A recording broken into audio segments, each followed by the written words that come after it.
Hey, welcome to Godly Business. I'm Frank Hernandez, and this is Godly Business, where godly business is good business. Hey, we're going to be talking about creating your own godly board of advisors for your business. And in most large corporations, there are the board of directors. These people make the decisions really for the president and the CEO of the direction of the company based upon their collective experience. But when you have a small business, you don't have a board of directors. You're going to have a board of advisors. And a board of advisors is that board that gives you advice on what you should be doing collectively, and you take the information from everybody around you in that circle of trust that you build, and you listen to their advice and come up with a plan that you're going to execute. Let me show you the biblical importance of this. We're going to start out reading in Proverbs 11:14. Now, the thing I like about Proverbs is that this isn't a list of do's and don'ts. This isn't law. There is actually no talk about the temple or religious or sacrifice or law really in the Proverbs. It is a collection of wisdom. And I think the wisdom is always applicable. The neat thing about Proverbs is that there's 30 Proverbs, 30 chapters. And you could literally read one proverb a day and throughout the entire month, start again and do it throughout the year and do it about 12 times. You will start gaining some perspectives from Proverbs that you've never had from any other book in the Bible. But let's look at 14 actually, and what it says. Where there is no counsel, the people fall. But in the multitude of counselors, there is safety. See, where there is no counsel, the people fall. How many times you see people just go into business and they didn't get any advice from an attorney or their accountant, or they didn't get any advice from anybody? They just went and did it and fell flat on their face. I know I've done it. I did it more than once, which is the sad part. So I hope I've learned something from my experiences of what it is that you have to do to set up a business correctly. I mean, you're young, you're energetic, you've got all these ideas, and you think your ideas are the greatest things since sliced bread and sliced cheese, and that you're going to be the next Facebook, and you're going to build the next, internet commerce infrastructure. You're going to be the next Amazon.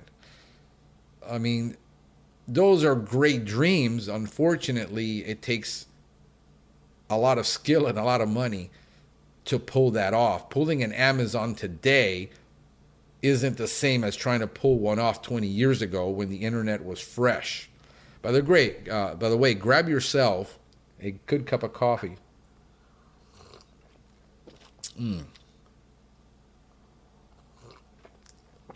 This is Dunkin' decaf. I love coffee. I just don't want all the caffeine. But I am addicted to the flavor of coffee, I have to admit. Being Cuban doesn't help. Growing up with lattes and espressos and Cuban coffee, I mean, you can feed those things to children.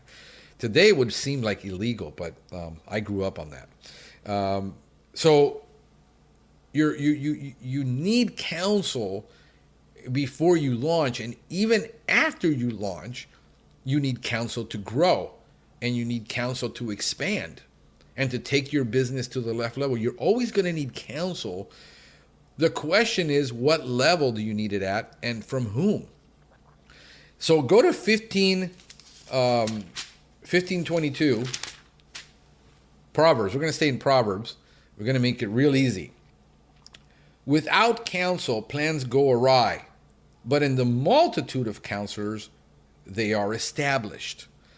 You need to run your plans through counselors. The problem is that you got a big ego and you don't want to hear the truth. You don't want to hear the fact that they're going to tell you you've got a pipe dream. This isn't going to work. And by the way, when I talk about counselors, I'm talking about people that have actually done this. I'm not talking about talking to your friends who have never built a business. Heck, they don't even have a college degree yet, or they don't even have a job. And you're wanting to build this business, and you're going to your friends and family asking for advice. The last thing you need is advice from people that have never done it. First of all, they don't have dreams like you have. They don't have goals like you have. You need to establish mentors in your life that have traveled that road before, know the pitfalls, know where the mistakes are going to be made, and help you in your business plan, in your planning, in your organizing, in your idea, to be able to mentor you and correct you when you're wrong. And you need to have a teachable spirit and a correctable spirit. It isn't that, well, I have this idea and I'm going to do it no matter what anybody thinks. I think that is foolishness. That's your ego talking, that you need to get that out of the way. And I think you need to go with a solid plan that you can execute. So in 1522, without counsel, plans go awry. But in the multitude of counselors, they are established. You see, it's about taking the collective wisdom and the collective experiences in each category. We're talking about accounting. You need a good accountant. And you need to talk to a lawyer. I'm meeting with my lawyer on Tuesday because we're needing contracts for a new termite business that we're launching. And as soon as I'm meeting with my lawyer, I'm meeting with a consultant in the industry who knows both the law and knows more of how to establish a workable business plan based upon the legal advice of those contracts to have them edited so that it works with my business model. But this guy is an entomologist. He has decades of experience. He's built his own companies.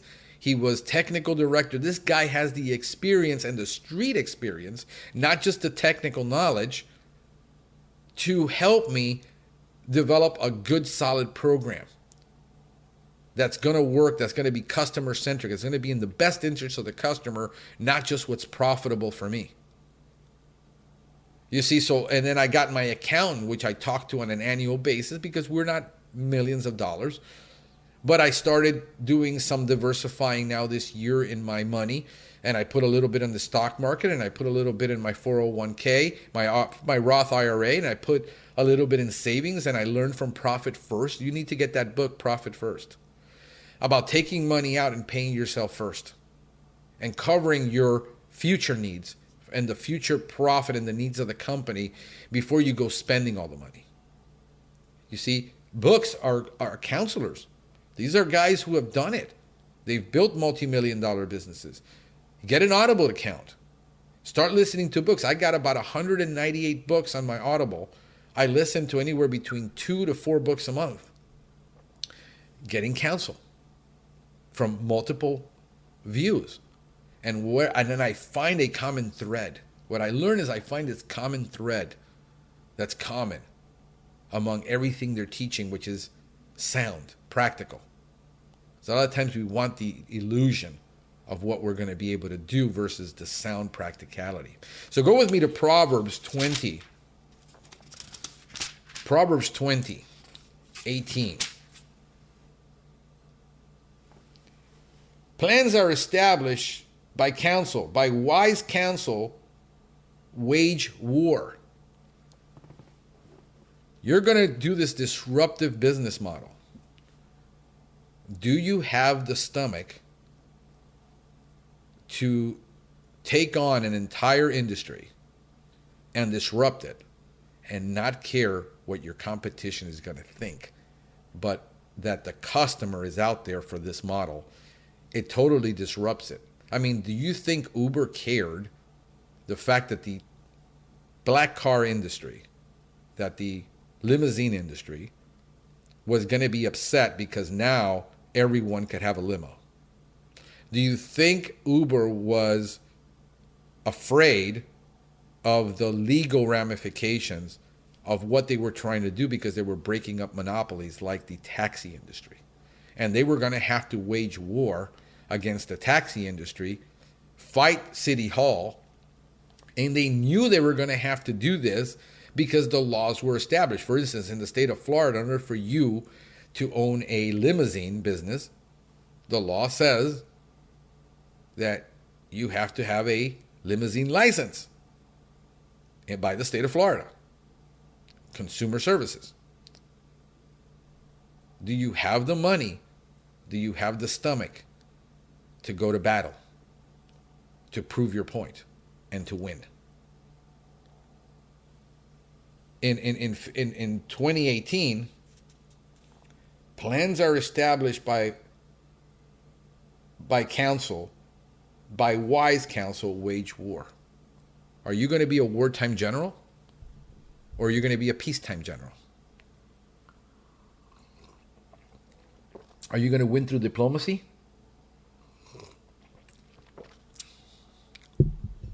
Are you going to win through, I'm going to go get this? Go to 24:6. Proverbs 24:6. Trying to prove a point here. For by wise counsel you will wage your own war, and by the multitude of counselors there is safety. In other words, what does your attorney say? What does your accountant say? How are you going to deal with the HR issues that you're going to need HR because you don't have HR experience? Where are you going to get the HR help? You need the HR if you're going to have a staff of people. What's legal? What's not legal? What's ethical? What's not ethical? What's moral? What's not moral? That's your compass in the Bible. The question is, can you surround yourself with people that have those values? I would say get yourself an attorney that is a believer. Because now you've got some perspective of where to have a discussion on the moral and ethical versus just the law. There are things that are legal that are not moral and unethical, but they're legal. Get with your accountant. Get with an HR person. Your marketing people. Man, if you're going to have SEO and marketing people, do you need people that have biblical ethics? Because you talk about an industry that has almost no, filters on ethics and what they are going to do, white hat versus black hat. Do you care? See, if you tell your guy, I don't care if you do black hat as long as you rank me, there's an ethical and moral problem with you. Can you separate that? And you shouldn't. What about your sales and your sales force? Are they going to tell the customer whatever just to get the sale because they're on commission and they got to sell? See, that's why we don't want in our company sales commission people. We want salaried people with bonuses for meeting milestones, but the customer and what's in the best interest of the customer is always going to come first. Not what's in the best interest of the salesperson to make a commission. Not what is in the best interest of the sales manager because he gets an override on sales growth. You got to be able to put filters. If you just care about the sale and you don't care what was said and what was done and what was promised, then you can't deliver it. Because the salesperson sold a job that the customer really didn't need that, but he made him think he did because he's a very good communicator and he's very convincing. He's high pressure. See, we need to ask for the sale. We need to tell the truth in marketing. We need to be able to educate our customer. We have to be able to say, yes, you do have a problem. Here are the pitfalls. Here's plan A, plan B, plan C. If you don't go with us or you go with somebody else, at least you know where it is that you have to make a decision. And ask for the sale. It says, I'd rather you go with us. I've invested an enormous amount of money and time educating you, looking at everything, evaluating you, evaluating your needs, evaluating your circumstances. Sure, I'm not the cheapest, but I'm not the most expensive. Or even if you are the most expensive, you're selling the most expensive brand, as long as the quality is there, you don't have to apologize for your price if you're delivering value and quality. People who buy Bentleys and Rolexes buy it because they want it, they can afford it, they don't need it, and they're willing to pay for it. You see, and there's nothing wrong with selling Lear jets. There's nothing immoral about selling Lear jets if you're selling convenience that the customer wants and he's willing to pay the millions of dollars that it takes to own it and maintain it. There's nothing wrong with that. This idea that somehow we got to sell a cheap product because we got to make it affordable. If your ability is to sell a product that hasn't been, if you're going to be a market disruptor, to sell a service or a product that traditionally hasn't been available to lower income people, but they need it and want it, and you can create a deliverable and a USP and a brand and say, I can deliver that product cheaper because of our process. We developed a process that allows us now to cut that cost and deliver it more efficiently based on route density, based on whatever, and you can deliver a better product. Sure, why not? It can be both ways. You just got to know that. So let's go over to the New Testament now and take this whole thing and summarize it, because Luke summarizes it.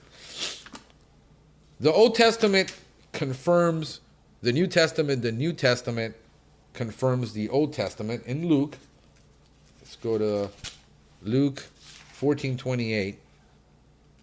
Check this out. 14.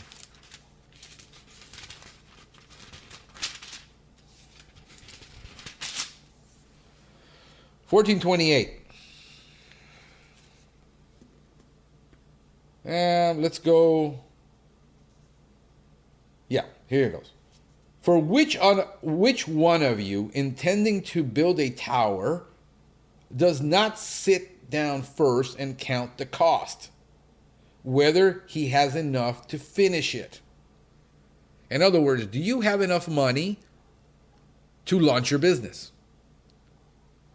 That's going to depend on a lot of variables. One guy can start the same business as you for $10,000 and you're going to need 50. Why? Because he's a salesman. He understands marketing. He understands business. He's run a company this size before, and you were just a technician and you don't have sales experience. You don't have marketing experience. You don't have HR experience. You've never run a business. He's made a lot more mistakes than you. He can start with less and build up so quickly compared to you. See, you got to take your soft skills and all of your experience and evaluate it against that, not against somebody else. Do you have enough to get started? Can your wife work and support the family while your business is getting off the ground? Can you lower your lifestyle? A lot of you have a lifestyle that says, well, I've got the $300,000, $400,000 house and I got golden handcuffs. I need $100,000 a year. You better have $100,000 in the bank to pay yourself that whole year while you lift this thing up, because you can't afford to reduce. You can't give up the Mercedes. You can't give up the boat. You can't give up a lot of the things you have to get started. You've got golden handcuffs. Versus the guy who lives in an apartment or lives with mom and dad, has no expenses. He's saved up $10,000. He doesn't need a salary. He can live at home with mom and not need a salary. And sure, launch his business with no pressure. Do you have enough to start and finish? It is said that you need about 6 months worth of savings and 6 months worth of expenses. Ideally, you want 12 months of expenses in your business. That includes your salary. That includes everything you're going to need. Do you have that? Is there a workaround?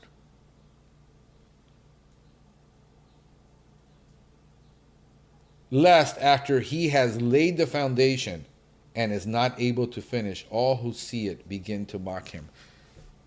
I told you we shouldn't get into this business. I told you you shouldn't go into that. I told you you shouldn't do it. This is what your mom will say, your uncle will say, your friends would say. I told you it was a bad idea.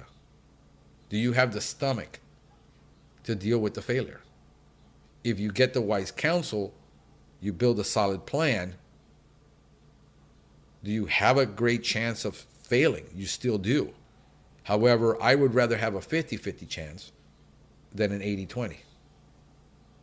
I would rather go into this eyes wide open, mind, heart completely engaged, knowing all of the truth and all of the facts versus going in with a delusion of thinking what it's going to be like when we're successful and rich and fall flat on our face and have everybody laugh at us. Number 30, saying this man began to build and was not able to finish. Or what king going to make war against another king does not sit down first and consider whether he is able with 10,000 to meet him, who comes against him with 20,000? Or else, while the other is still a great way off, he sends a delegation and asks for conditions of peace. You see, it's about you understanding yourself, you understanding the business you want to do, you understanding everything that gets involved.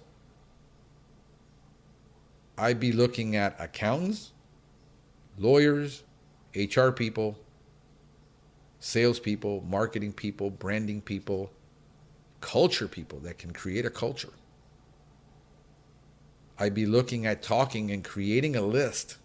Who can I talk to and sit down? Listen, if you have to sit down with them and pay them and say, I've got $1,000 set aside for consulting. Here's the biggest problem with a lot of you guys. You think that because you're good technicians and you know the technical work, whatever the technical work is, whether you're a baker, whether you're an electrician, whether you're a pest control person, whether you install garage doors, whether you mow lawns, it doesn't matter. The reality is you know the technical part. You don't know the business of the business. And what happens is you say, well, I'll just launch and all I need is this equipment and I can launch. And you go and launch and you're like, man, 6 months in, you're not making any money. Because you refused to pay, you didn't value that you said, I'm not going to spend $1,000 talking to people. What a mistake to think that you actually know about sales, you know about marketing, you know about HR, you know about the law, you know everything you need to know about the accounting. Should I start up an LLC? Should I do a corp? Should I do an LLC with a C corp, an LLC with an S corp? These are all questions for your accountant. What contracts am I going to need? You can't write up your own contract sometimes. Because if there's a legal problem and you didn't get counsel, now counsel can't defend you because the lawyers are going to tear you apart in court because you wrote your own legal contract. What knowledge do you need in sales and marketing to really make this happen? Because if you're not a salesperson and you're not a recruiter, you're not a person that's going to go knock on doors, you're not a person that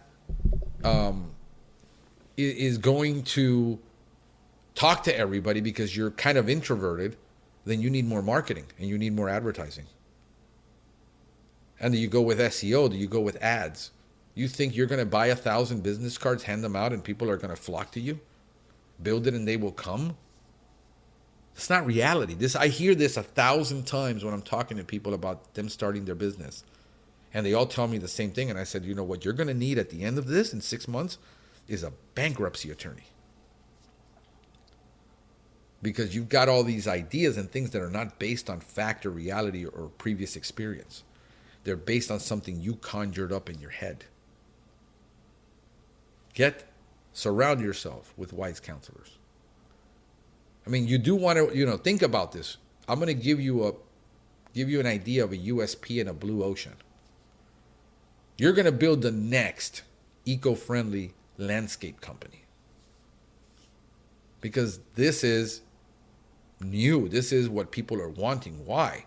You've got entire communities saying, we don't want gas-powered equipment. They're noisy.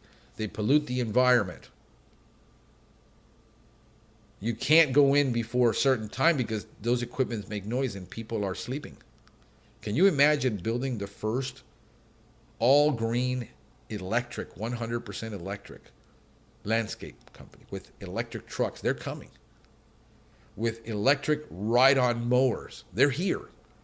With electric trimming equipment that is just as powerful as the gas. They're here. With solar panels to charge all the equipment all day long. It's here. Are you going to pay more for it? Yes. Are you going to have to charge? But think about it. You're going into a community. Zero noise pollution. Zero gas pollution. Zero blueprint as far as on site. Sure, there's the electrical that consumes and whatever electrical, whether it's, you got to charge some of your equipment. But think about most of this equipment can be charged with solar panels now. The entire roof of a truck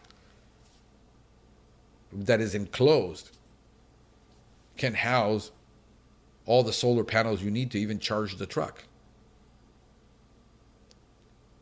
That's a USP, a unique selling proposition. That's a green idea. That's disruptive. That's a blue ocean strategy. There are ways to accomplish what you want to do. You just got to know how to go about it. So I hope this guides you. I hope this helps you in your business and in launching your new business before you get started. When you're in your business, if you started and you're struggling, get the help. Get the help sooner than later. Don't wait until you're in a huge problem to get the help. Be prudent. The Bible talks about you being prudent. That's what it means to be prudent. If you don't have the money to start up, put $1,000 aside for an idea and run it by all these people. See what everybody says. Look at the pitfalls, pros and cons. Weigh it against the risk. Business is all about risk. But there's benefits and there's risk. And you have to weigh the benefits with the risk to see where your ROI is going to be, your return on investment. Hey, this is Frank with Godly Business, wishing you a blessed day.